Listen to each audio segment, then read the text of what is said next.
და იყოს საიდან იღებს, აი ბენზინის ბაკში ხაერს. 2022 წლიანი ტუქსონზე აი ვეხმარებით ჩვენ მომხმარებელს უნდა დაუსრულოთ ბოლომდე და რომ ჩამოვაკლოთ გასაღები და ჩავაბაროთ.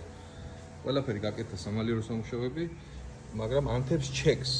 ვინთებს ჩეკს იმის გამო რომ აი ხაერს იღებს სადღაც ბენზინის ბაკიდან.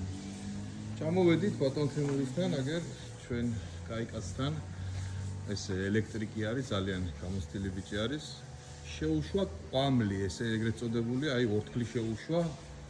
აი შეხედეთ როგორ იმუშავა და იყოს საიდან იღებს, აი ბენზინის ბაკში ხაერს.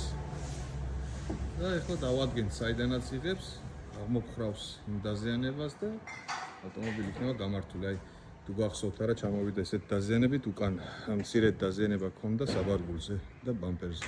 აღდგა იდეალურად, ახლა გარეთ სხვა საჭიროება ქიმწმენ და ჩაბარდება პატრონს. ვისაც გაინტერესებთ, აი ესეთი კარგი პროფესიონალი ელექტრიკი, კარგი ადამიანი, დაუკავშირდით, ეს ბიჭი მუშაობს. აი ახალი გზა რო გაიხსნა ნიკიის ბოლოს ქუთაისში ავტობანიდან გადმოსული. საჯარიმო არის კიდევ მის გვერდით, ეს საჯარიმო არის, აქ ავტომობილები აყენია ამის უკან. მობრძანდით და დაგეხმარებათ ყველაფერში. შეგახსენებთ, ჩვენ ვართ კომპანია 2M Cars-ი, ქუთაისის ფილიალი, ჩვენი ადგილი მდებარეობა გალაქტიონ ტაბიძის 6 ნომერში. ჩვენი ნომრის სანახავად შეგიძლიათ გადავხვიდეთ ჩვენი პროფილის მთავარ გვერდზე.